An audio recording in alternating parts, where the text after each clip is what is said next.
Shri Mata Vaishno Devi shrine board के CEO Anshul Garg जो हैं, जो कि एक आईएएस अधिकारी हैं, उन पर एक एफआईआर जो थी वो दर्ज करवाई गई थी उनकी पत्नी के द्वारा, जिस पर जो है वो फिलहाल पंजाब में उस एफआईआर पर रोक जो है वो लगा दी गई है। ये जो एफआईआर है ये अंशुल गर्ग जो कि आईएएस हैं, उनकी जो पत्नी हैं उनके द्वारा जो है वो लगाई गई थी।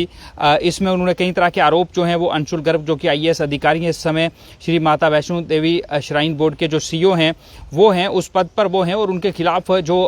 एक शिकायत दर्ज करवाई गई थी उन्हें थोड़ी राहत जो है वो ज़रूर मिली है, क्योंकि इस पर एक रोक जो है वो लगा दी गई है। आपको बता दें कि श्री माता वैष्णो देवी श्राइन बोर्ड के सीईओ आईएएस अधिकारी अंशुल गर्ग पर उनकी पत्नी ने एफआईआर जो है वो दर्ज कराई थी। पंजाब के पटियाला महिला थाने में एफआईआर जो है वो अंशुल गर्ग पर दहेज मांगने,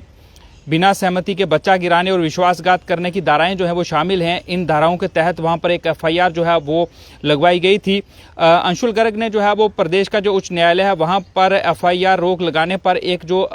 याचिका है वो दायर की थी, और एफआईआर पर रोक लगाते हुए न्यायाधीश मोहम्मद अकरम चौधरी जो हैं उन्होंने याचिकाकर्ता की ओर से पेश एडवोकेट जो थे सकल भूषण को सुनने के बाद जो है वो अपने फैसला जो है वो सुनाया, और इस एफआईआर पर फिलहाल के लिए उन्होंने रोक जो है वो लगाई थी, क्योंकि जो अंशुल गर्ग हैं उन पर जब एफआईआर दर्ज की गई तो उसके बाद में उन्होंने अपना लायर जो था वो किया, और अपनी याचिका जो थी उन्होंने भी एक दायर जो है वो की थी, जिसमें न्यायाधीश मोहम्मद अकरम चौधरी ने जो की ओर से जो पेश एडवोकेट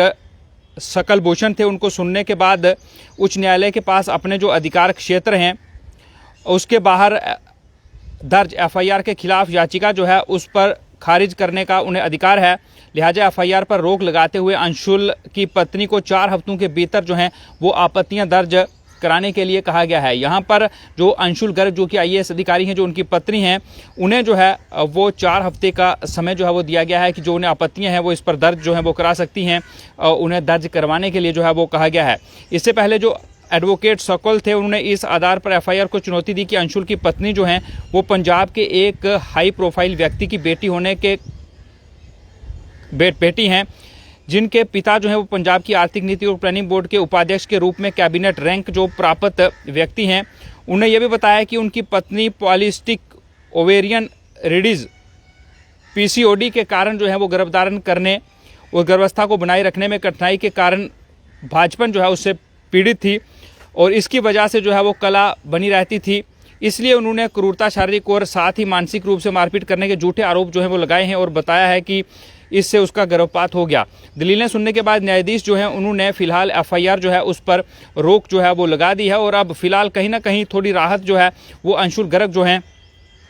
उन्हें ज़रूर जो है वो मिलती हुई दिखाई दी, क्योंकि जो उच्च न्यायालय है उसने तमाम ये दलीलें जो हैं वो सुनने के बाद ये कहा है कि जो रोक है वो फिलहाल के लिए इस एफआईआर पर जो है वो लगा दी जाए। फिलहाल के लिए इस अपडेट में इतना ही। जैसे इस मामले को लेकर नई अपडेट आती है फिर आपके सामने हाजिर होंगे, तब तक के मुझे नहीं इजाज़त। आप देखते हैं यूएनटी। नमस्कार।